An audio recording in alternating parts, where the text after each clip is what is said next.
Bueno, buenas tardes a todas y todos los que están interesados en esta sesión final del Invencible Verano de Liliana, una novela de Cristina Rivera Garza.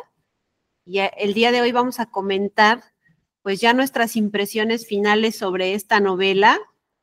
Y ahorita estoy con Cristian y yo creo que vamos a hacer un diálogo entre Cristian y yo en lo que las demás compañeras se conectan, o bueno, pues quizás sí nos quedemos toda la sesión porque no han contestado. Pero bueno, no importa porque hay mucho que comentar y después si ustedes ven este video, si no pudieron unirse, por favor también dejen sus impresiones sobre este texto. Bueno, como les había contado, este texto a mí me parece, y ahorita Cristian me dirá, que es muy sencillo de leer. O sea, no hay gran complejidad en cuanto a el lenguaje, en cuanto a los personajes, digamos. Tampoco hay algo que me detenga porque sean datos que no sé, etcétera, ¿no? Todo está bastante sencillo en cuanto a la cuestión narrativa, digamos. Sin embargo, el tema es fuerte, pero precisamente por una manera en la que está construido este libro, de la cual ahorita vamos a hablar, también se hace muy fluida la lectura. Y nada más para repetir, este libro del Invencible Verano de Liliana es una novela, bueno, nosotros la hemos clasificado como novela, aunque también se puede clasificar en el género de autobiografía y memoria, escrito por Cristina Rivera Garza en el año de 2019. No es cierto, yo le cambio la fecha. En el año de 2021, publicado en el año de 2021. Y bueno, la edición que yo tengo es de 2023. Este libro le valió a la autora el premio Pulitzer por precisamente en la clasificación de biografía y memoria, y narra a grandes rasgos un poco de la vida de Liliana Rivera Garza, que es hermana de Cristina, de su juventud hasta el día de su muerte, que es el 15 de julio de 1990. El libro incluye, además de la narración en primera persona de la autora, de Cristina, incluye testimonios de personas que conocieron a Liliana e incluye algunas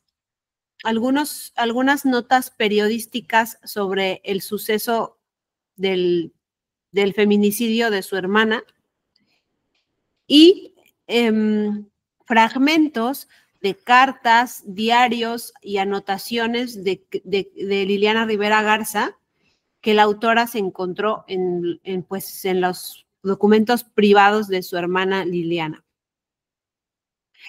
Y todo este tipo de textos, toda esta variedad de textos están entrelazados de una forma, desde mi punto de vista, pues muy bien pensada, muy bien entrelazada. No le encuentro ahí ningún tipo de pero a cómo los fue entrelazando la autora, testimonio, nota, narración en primera persona o diario de Liliana para contarnos la historia.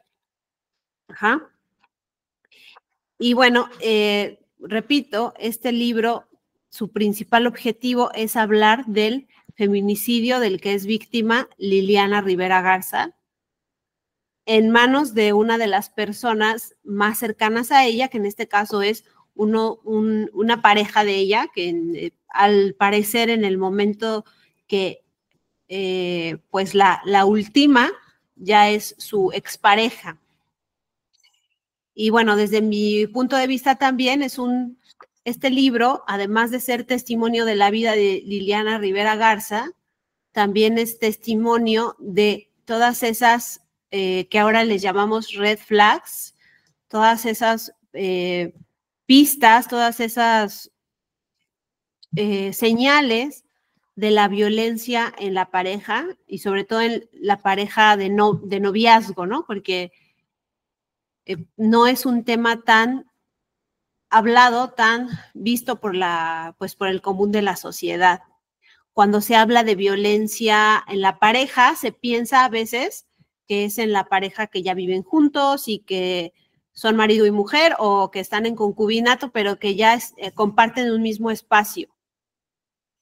Y pocas veces se habla de esta violencia que se da en las adolescencias, en las juventudes, en los novios, que parece un amor aún, pues un enamoramiento, un amor sincero, un amor inicial, pero que también ya tiene unas violencias muy acendradas y de un tono muy elevado que al no tomarse en cuenta, digamos, ¿no? Al dejarse pasar, van escalando en su intensidad hasta llegar al último nivel, que es la muerte de la víctima.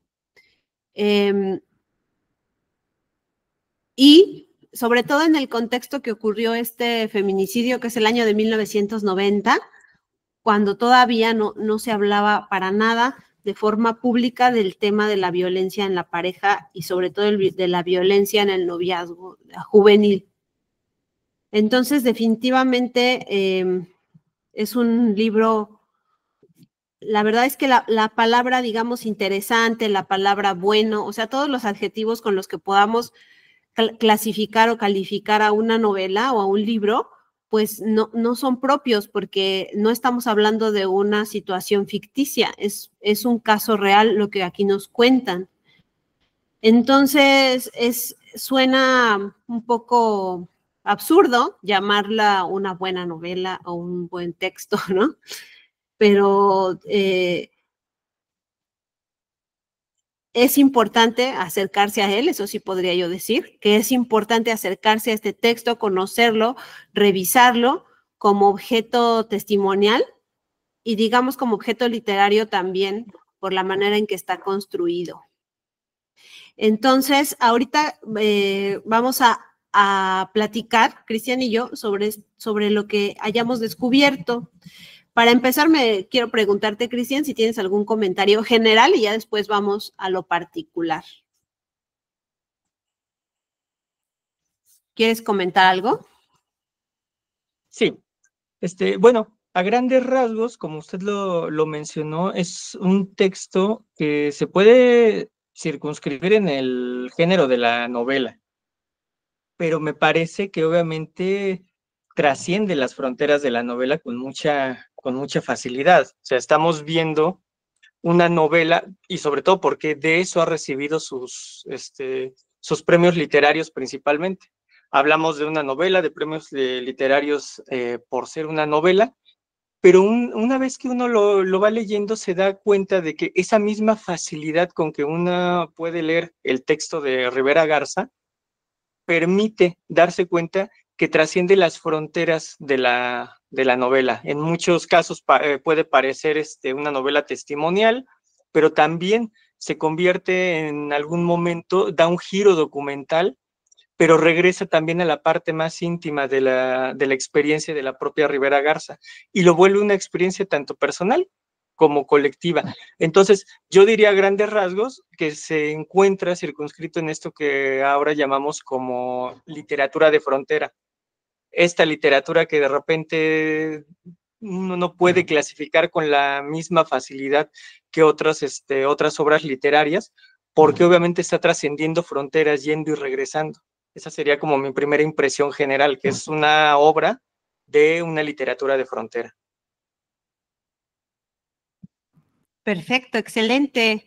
Y eso me recuerda precisamente que Cristina Rivera Garza, en otros libros anteriores, que no son precisamente de ficción o de novelas, sino que son ensayísticos, ella habla de este tipo de textos que se entrelazan y se entrecruzan, que transgreden los géneros, ¿no? Como se dice.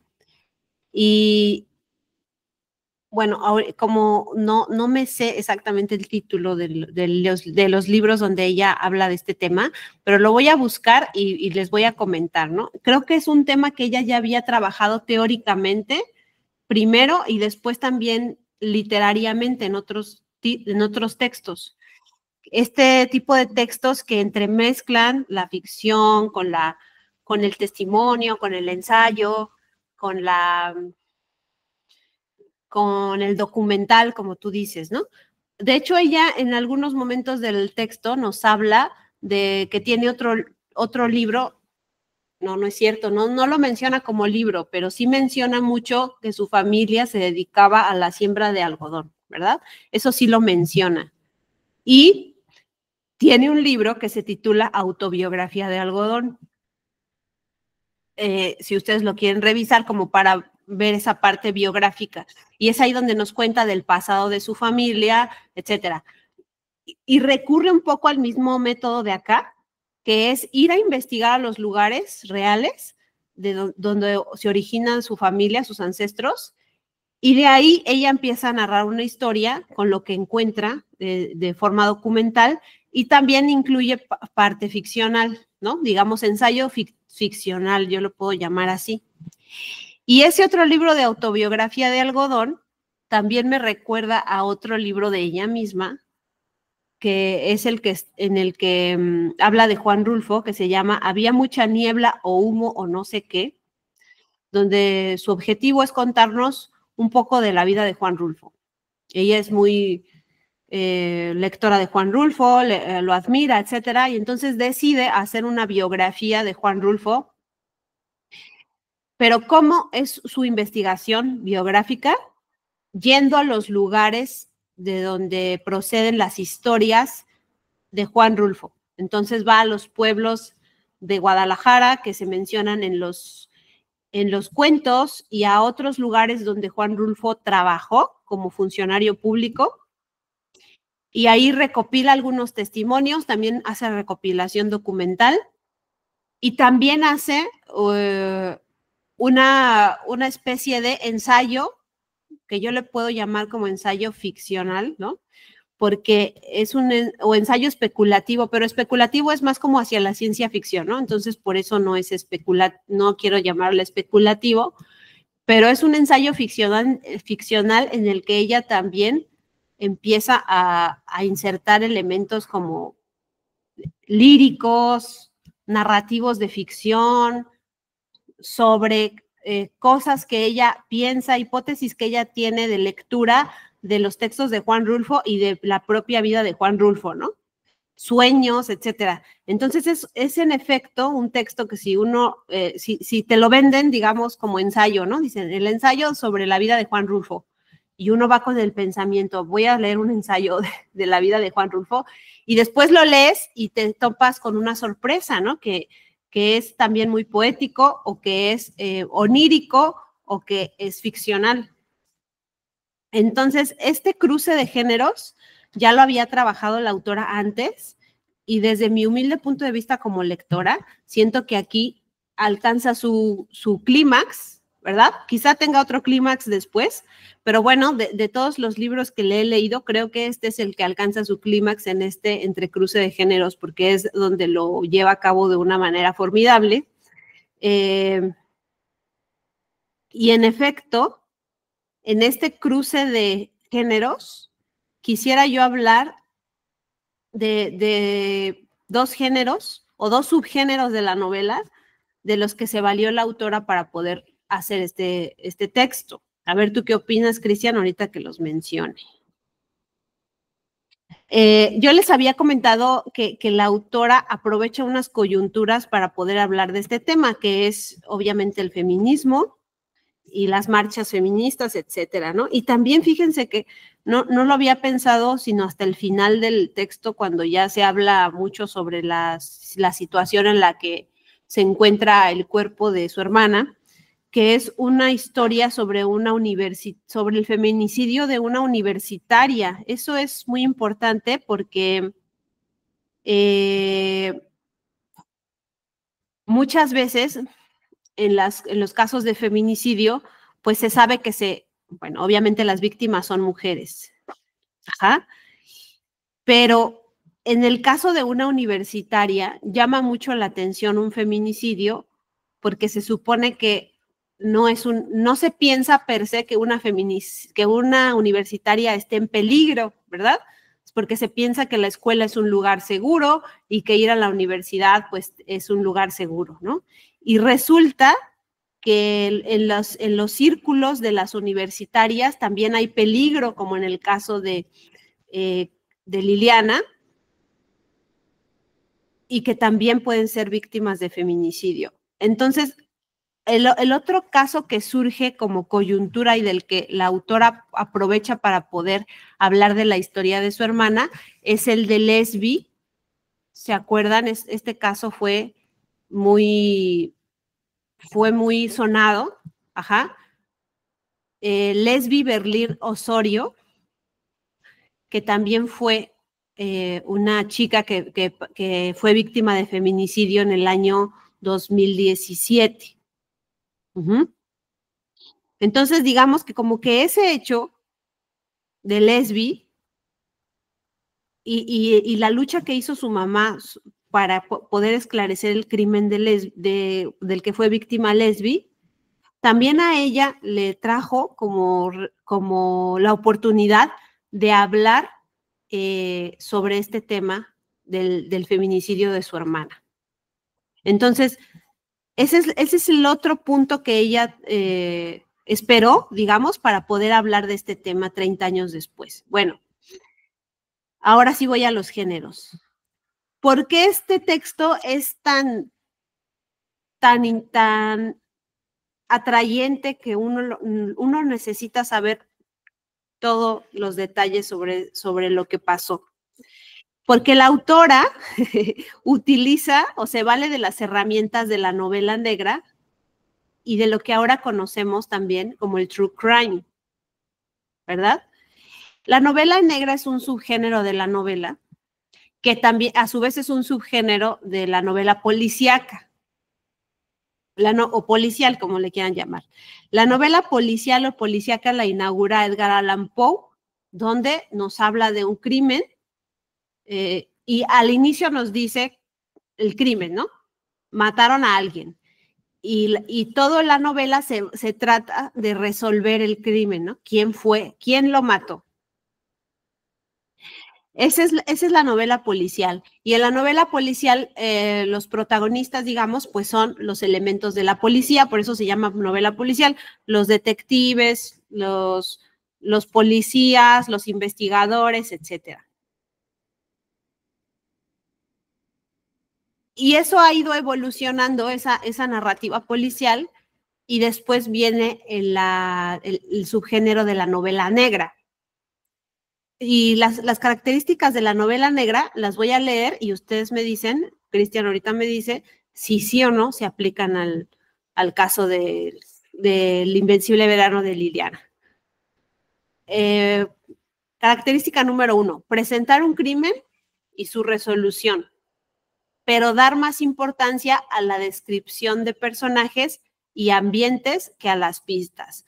A comparación de la novela policial, donde lo importante son las pistas, pensemos en las novelas de Agatha Christie o de estas donde el personaje principal es Sherlock Holmes, que el lector tiene que estar también juntando las pistas para ir resolviendo el crimen. En la novela negra, las pistas quedan de lado y lo importante son los personajes, la vida de los personajes y los ambientes, sin darle tanta importancia a las pistas. La otra característica de la novela negra es que tiene una atmósfera sombría y oscura y una moralidad y ética ambigua.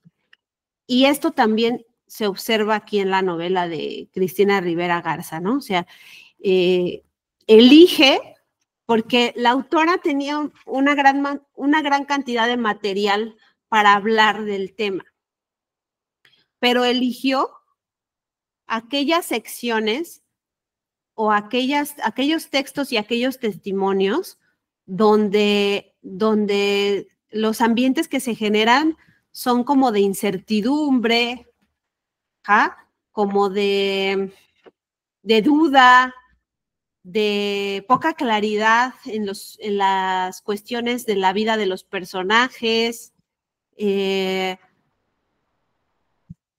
Elige también narrar muchas escenas que ocurren en la noche, ¿no? Que cuando están reunidos tomando, quién sabe qué. Todo esto abona a que parezca esto una novela negra, por parte de Cristina. Bueno, la otra, aborda temas como la opresión, la complejidad, la crítica social y la debilidad humana, una característica de la novela negra. Y también la observamos acá. Hay mucha crítica social y en eso se distingue de la novela policial, porque la novela policial era como un artefacto de entretenimiento, principalmente como para mantener activa la mente del lector y que pudiera resolver un crimen del lector, ¿no? Que el lector fuera una especie también de cómplice del detective o del policía. Mientras que acá, en la novela negra, es un espectador o un crítico, pero social, ¿no? De los problemas sociales. Y aquí dicen de la debilidad humana. Otra característica de la novela negra, utilizar un lenguaje sencillo y popular. Y bueno, aquí siento yo que el lenguaje es muy sencillo, no hay nada. En algunos momentos le mete alguna parte poética que también le gusta mucho a la autora, sobre todo en las secciones donde ella habla en primera persona, ¿no? Y hasta si ustedes son como muy exquisitos en la lectura, se pueden dar cuenta que esas partes incluso hasta desentonan un poco, ¿no? Porque dices, ya va a empezar a contarnos sus pensamientos, la autora, cuando yo quiero que siga avanzando la historia, ¿no? Les digo, esto sí así uno es muy exquisito. Pero por todo lo demás es algo muy sencillo. Y luego, tener un desarrollo psicológico y ambigüedad moral en los personajes. Y esto sí lo vemos definitivamente en todo el desarrollo de Liliana. Les digo, la autora, Cristina, eligió los fragmentos para que nosotros pudiéramos conocer este mundo psicológico de Liliana, conocer pues sus sueños, sus aspiraciones, pero también sus dudas, sus momentos sombríos, ¿no? Sus momentos en donde ella está a punto de dejarse caer por diferentes circunstancias. Entonces, creo que esta es mi hipótesis como lectora, que la autora se valió de las características de la novela negra para poder darle forma a todo el texto que aquí nos presenta. Y algo que está actualmente muy en boga, pues es esta parte del true crime, que es contar un evento real de forma así novelística, ¿no? De forma intrigante y con una trama muy atada para que nos mantengamos ahí al filo de la página. Bueno, ese es mi punto de vista. No sé qué opinas, Cristian. Sí, me parece que justamente como lo menciona, Rivera Garza utiliza varios elementos de varios géneros literarios, sobre todo de varios géneros novelísticos, para construir su obra. Yo sigo diciendo su obra porque de verdad no me queda claro que sea una novela, me parece que trasciende a ello.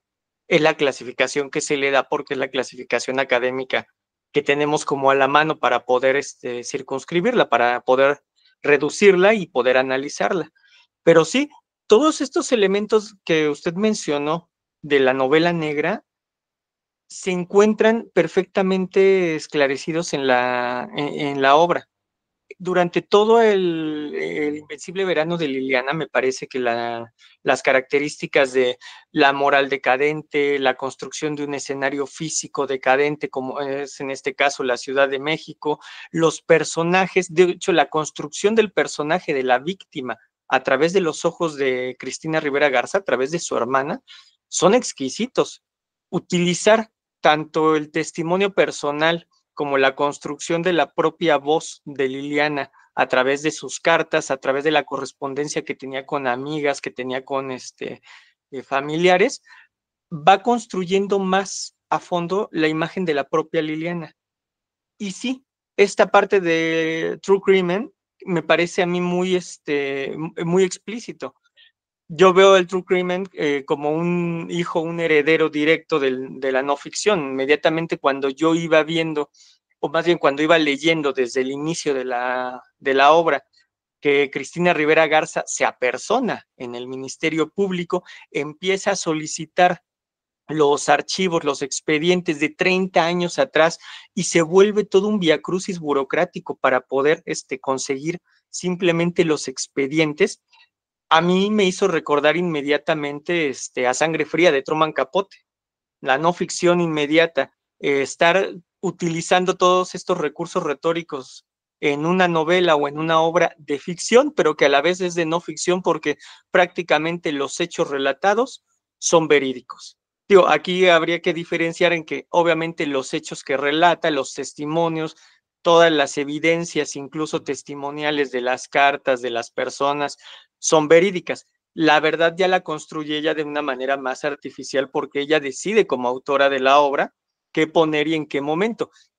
Y se notan todos estos artificios que usted bien menciona en el hecho de que la historia comienza prácticamente en media res, o sea, comienza cuando está ella solicitando apenas los expedientes, pero de repente pasan los capítulos y se regresa a la infancia, se regresa a la adolescencia, se regresa al momento en que esta Liliana empieza a estudiar, de sus primeros amores. Obviamente hay un vaivén constante, hay un uso de estos recursos literarios de la ficción, pero cuando vuelve a regresar al momento en que está solicitando los expedientes, en ese momento uno se vuelve a centrar en esta parte testimonial y en esta parte documental de la obtención de datos acerca de lo que le pudo haber pasado a Liliana. Entonces, me parece muy interesante que nosotros podamos encontrar tantas variantes de distintos géneros dentro de la misma obra. Creo que refuerza esta idea de que es una obra de literatura de frontera. Usted hizo mención a que ella ya había tratado estos temas de manera personal previamente, no solamente en sus obras de ficción, sino también en textos académicos. El texto académico que yo leí precisamente esto es uno que se llama Los muertos indóciles, de la necroescritura a la desapropiación. Ese es el texto que yo recuerdo académico de esta Rivera Garza, donde empieza a hablar no solamente de estos estilos de escritura que ella va a utilizar o que ella va a combatir en algún momento, sino también que los empieza a delimitar y los empieza a conceptualizar para saber más o menos de por dónde van. A mí me parece muy interesante. Creo que ahí tendría yo la obligación, porque ya saqué dos conceptos ahí al Viva México, de decir qué es esto de desapropiación y de necroescritura. Para Rivera Garza, la necroescritura es esta idea de generar una escritura de ficción o una escritura literaria basada en la muerte. Y obviamente ella critica un poco el hecho de que incluso, aunque sea una literatura crítica, esta idea de estar escribiendo sobre la muerte, pues puede ser muy perjudicial por el hecho simple y llano de que le estamos dando un valor incluso literario mayor a la muerte y en algún momento darle como más peso a quienes promueven esta muerte, a quienes están propiciando justamente el asesinato, el feminicidio, las desapariciones. De hecho, no sé si recuerdan, cuando ella recibe el premio Villaurrutia, Felipe Garrido, que es el presidente de la Sociedad Alfonsina Internacional, se atreve de una manera bastante grosera cuando ella está recibiendo un premio, o sea, no era un seminario para que ella, para que se hablara de su obra, ella está recibiendo el premio y él la critica porque dice que siendo una obra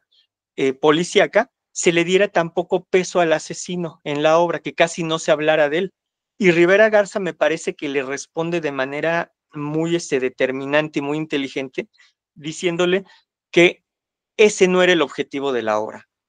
La obra tenía como objetivo hablar de su hermana y obviamente construir la imagen de su hermana, y que ya muchos otros textos literarios y periodísticos se estaban encargando casi siempre de poner en la palestra pública a los asesinos. Siempre que se habla de asesinatos y desapariciones, cuando hay sospechosos, la gente o los medios de comunicación suelen centrarse en los asesinos. Y lo que le responde Rivera Garza es justamente eso. No era mi intención volverme a centrar en los asesinos, sino centrarme en las víctimas, en este caso en Liliana, y sobre todo centrarme en su vida. Por eso la construí como personaje, y para construirla como personaje utilice estos recursos que usted, profesora, mencionó correctamente de la novela negra. Centrarme más que en las pistas, centrarme en los personajes y en cómo construyo los personajes. Siendo un personaje que fue real, que realmente existió, pues Rivera Garza necesitó de testimonios no solamente colectivos, sino personales e íntimos para mostrárselo al público. Y el otro, el desapropiación, cuando Rivera Garza habla de la desapropiación, está mencionando principalmente que hay que superar esta idea del autor y de la obra, porque está en un círculo vicioso de lo más importante es el autor y la obra es del autor. Y ella dice, la obra le pertenece también a los lectores, pero la obra se puede construir de manera colectiva, y por eso ella le da tantas veces la voz a las cartas de la propia Liliana, a las respuestas de los familiares y las amigas en las cartas, en los propios mensajes que hubo entre Liliana y personas queridas, familiares y amistades, y les da la voz narrativa constantemente en esta construcción de la identidad de Liliana. Entonces, a mí me parece que ahí es donde también trasciende. Podríamos decir entonces que tiene género de novela negra, como bien dijo, de True Crime, y también se basa en estos elementos que ella ha manejado en sus obras previas, que es el de la desapropiación y el de la crítica a la necroescritura. Gracias, excelente. Excelente aporte. Y quiero comentar algunas cosas sobre esto. En efecto, ese es el libro que no me acuerdo nunca del título, que era Los muertos indóciles, necroescrituras y desapropiación. En efecto, ahí se habla de esos dos conceptos que ya bien definiste. Hablando de la novela de True Crime que dices que te recuerda a Sangre Fría, etcétera, ahí yo quiero hablar de dos cosas. Por un lado, que se nota muchísimo la influencia de la escritura o de la literatura norteamericana en la escritura de Cristina Rivera Garza. Pues me hace pensar que porque estudió en Houston, ¿no? Supongo que también porque le gusta ese tipo de literatura, pero ahora se nota mucho en la forma como construyó su novela y en las referencias que pone en los epígrafes, ¿no? En los epígrafes casi siempre está mencionando literatura en inglés o norteamericana. Entonces ahí creo que hay una gran influencia de este país o de esta tradición a su escritura. Eso, pues yo lo pondría nada más como descriptivo, ¿no? Y ya no sabemos si eso le hace bien o mal a la literatura mexicana. Bueno, sobre el true crime, en efecto, digamos que uno de los principales exponentes es Truman Capote, y ya nada más como para hacer una comparativa, Truman Capote habla sobre, en el texto de A Sangre Fría, habla de un tema que no le ocurre a él, ¿no? Ni en su círculo. Es una noticia que él se enteró, le llamó la atención y investigó sobre ello. También hay una novela reciente de True Crime, también muy famosa, que se titula El adversario, de Manuel Carrere, que es un escritor francés.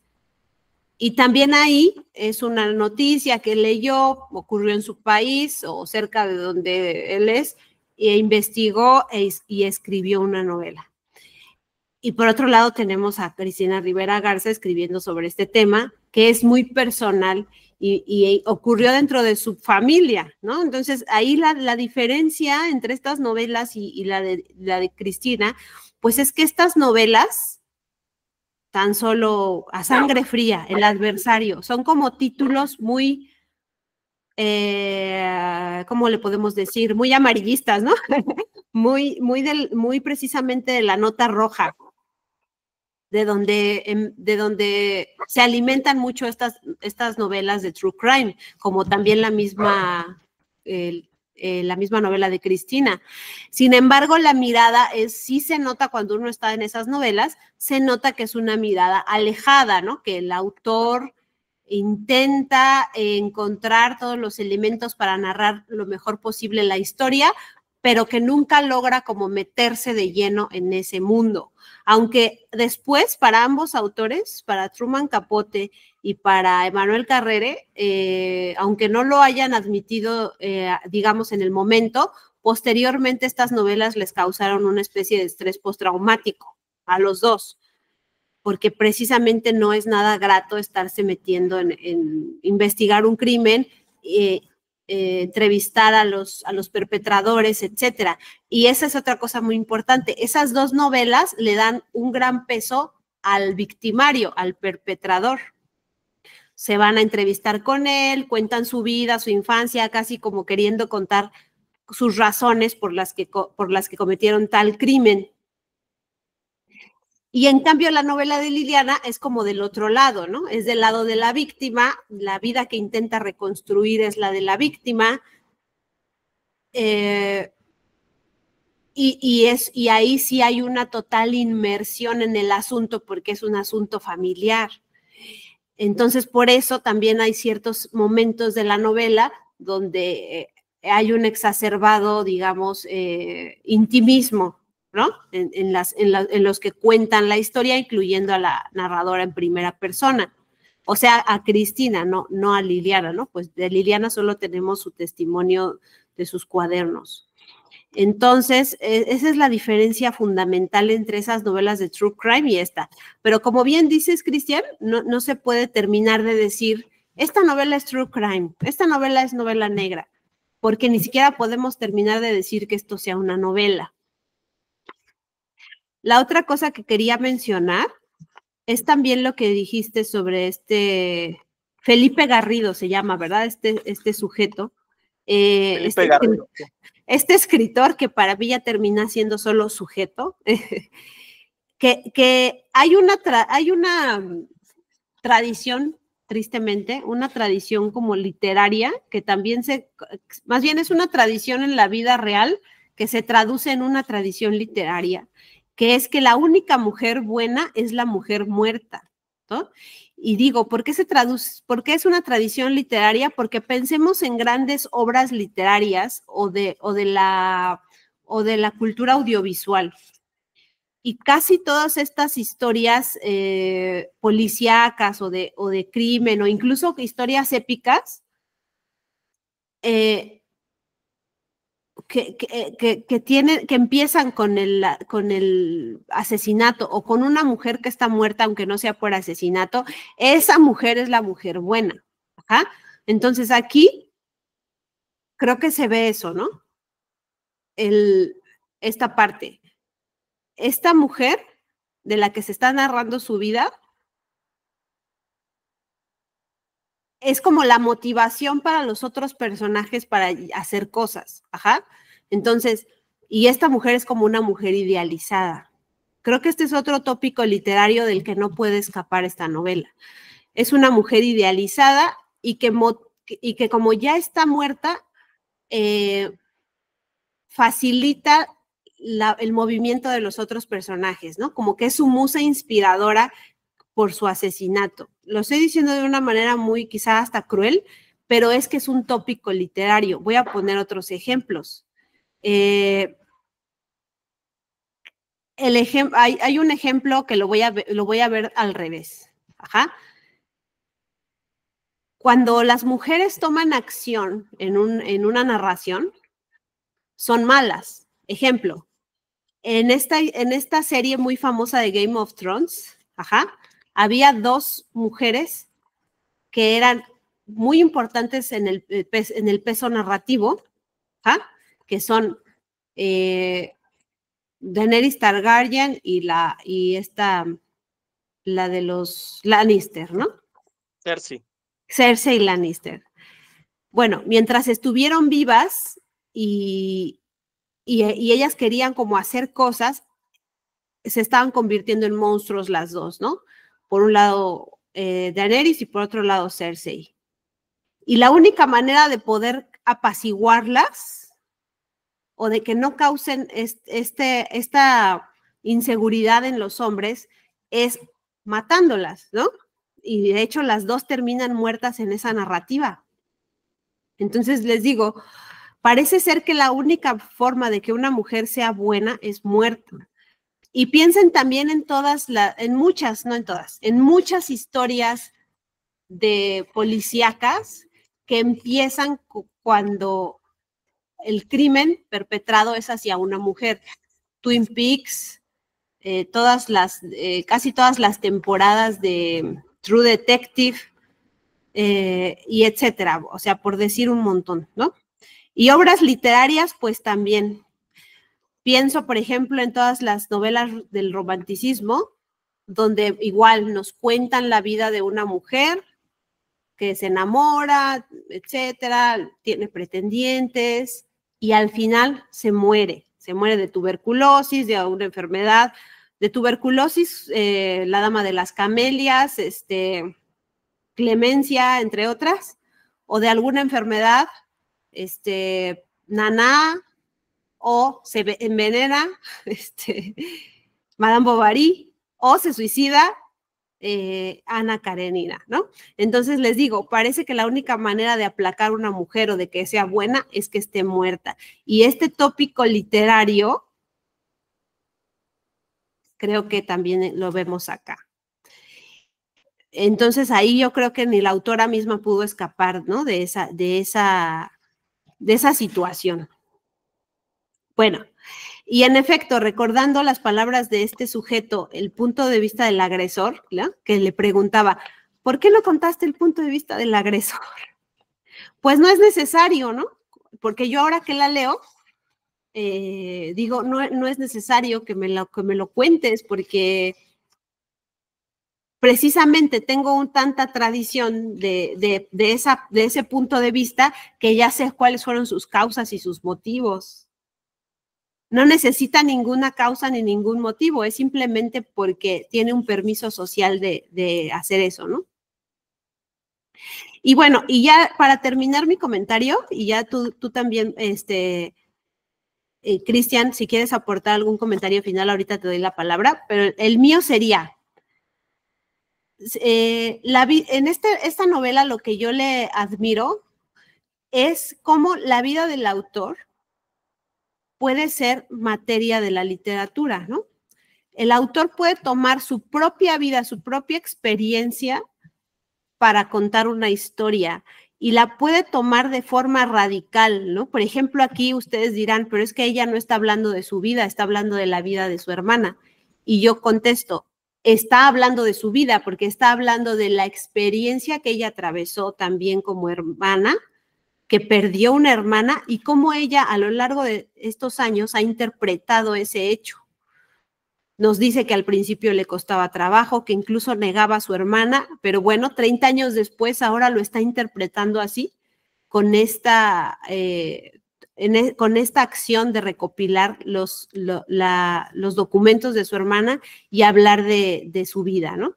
Entonces, la vida del autor, de forma radical, se puede tomar como materia literaria, y esa es una defensa que yo traigo a la mesa para los autores y autoras, que luego se dice, luego se cuestiona, ¿no? ¿Por qué hablas de estos temas? Bla, bla, bla. Y yo digo, porque puedo tomar mi vida de forma tan radical para usarla como materia literaria. Bueno, ese es mi último punto de vista, Cristian. ¿Tú qué opinas?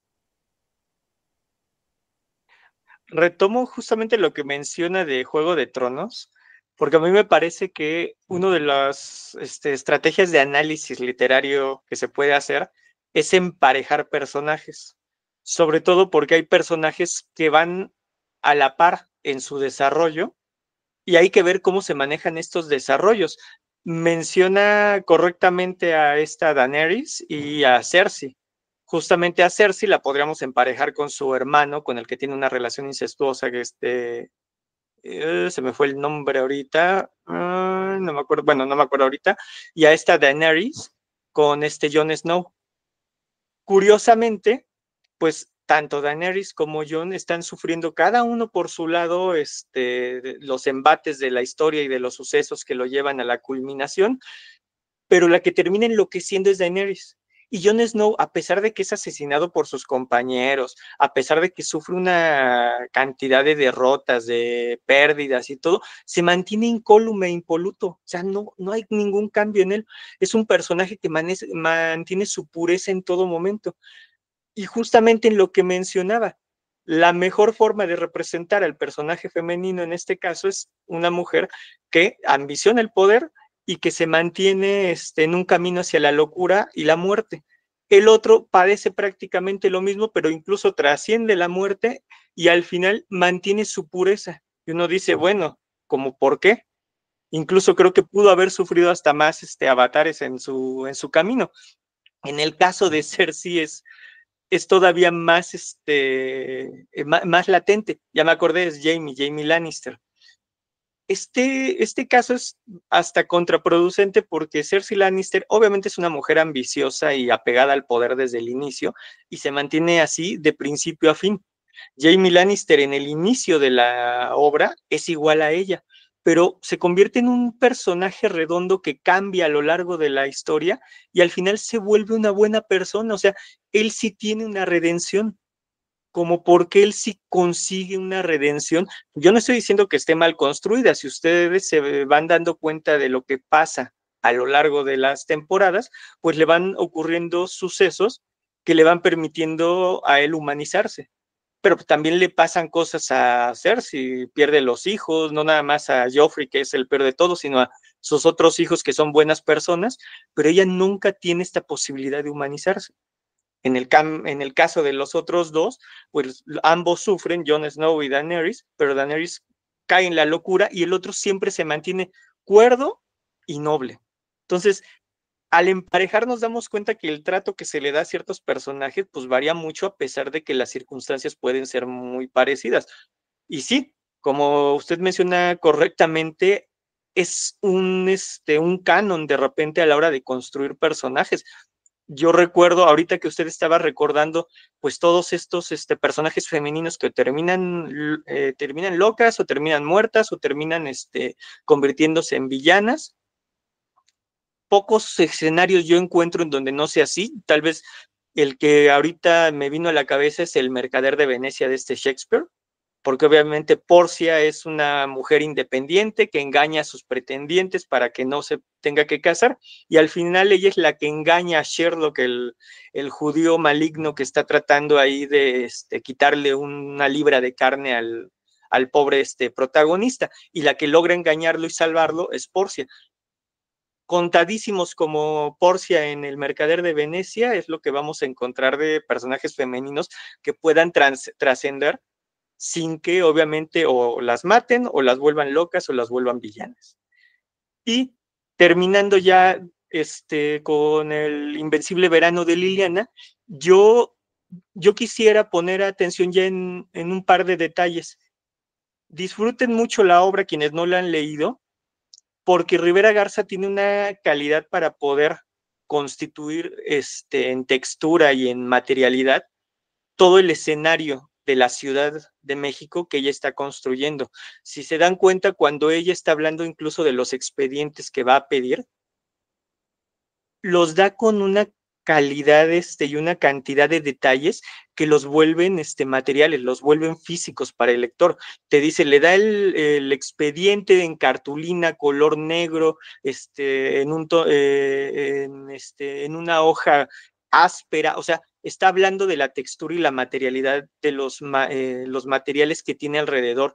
Se encuentra tal lugar y obviamente el lugar huele a esto, las puertas están desvencijadas. Construye materialidad y textura en la ciudad, porque la ciudad también es un personaje importante dentro de su novela, de su obra, porque obviamente en la ciudad la construye también con las bases de la novela negra. Tiene que ser una ciudad decadente. y obviamente todo lo que le entregan en expedientes tiene una textura, es mucho más liviano y es mucho más suave el papel de las cartas que escribió Liliana que el papel áspero con el que le entregan los archivos y los expedientes. Y todo esto lo va construyendo para que uno se sienta también a través de otros sentidos cercano a la investigación que ella está construyendo. Y para finalizar, ya que estamos en este manejo intertextual a mí me recordó, no sé, a Sangre Fría, El adversario, no había pensado en él, pero que también es una muy buena obra. Algo que me recuerda, otra obra que me recuerda mucho, sobre todo el inicio, el tortuoso inicio del Invencible Verano de Liliana, cuando ella va en un viacrucis burocrático de pasillos y de lugares para obtener expedientes que ni siquiera le aseguran que todavía existan, me recuerda mucho el Castillo de Kafka. Hay ahí una relación que me parece muy importante, no sé si sea consciente o inconsciente de Rivera Garza, con construir estos pasillos burocráticos como los construía Kafka en El Castillo. Recordemos que en El Castillo al pobre de K, así se llamaba el protagonista, pues le dicen que va a tener que hacer un trabajo, después le dicen que ya no, tiene que ir al castillo a que le paguen o a que le digan si lo van a cambiar de trabajo, pero siempre se está topando con una muralla burocrática constante de pasillos de funcionarios que no saben cuál es su función, que no saben decirle absolutamente nada, y eso se ve al inicio de Rivera Garza. Cuando uno está leyendo, se desespera de que la manden a tantos lugares y que ni siquiera le aseguren si ahí están los archivos o si siquiera existen los archivos. Y yo creo que eso logra desde el inicio una empatía muy importante con su obra, porque todos hemos padecido a la burocracia en este país. Con eso terminaría. Excelente, sí, sí, también todo, bueno, ya se ha dicho eso de que México más bien es una novela kafkiana, ¿no? Por toda la burocracia que nos hacen padecer en cada trámite, por fácil o complejo que sea. Entonces, pues sí, definitivamente meterse a un juzgado o a un ministerio es pasar por una aventura kafkiana. Gracias, Cristian, por tus excelentes aportes, muy complejos y muy completos también. Y bueno, pues entonces ya vamos a ir cerrando. Bueno, para cerrar, me gustaría nada más agradecer a todas las personas que han participado en estas sesiones sobre novelas. Leímos 4 novelas de escritoras mexicanas, leímos La cabeza de mi padre de Almadelia Murillo, Casas vacías de Brenda Navarro, Temporada de huracanes de Fernanda Melchor, y esta, la última, El invencible verano de Liliana de Cristina Rivera Garza.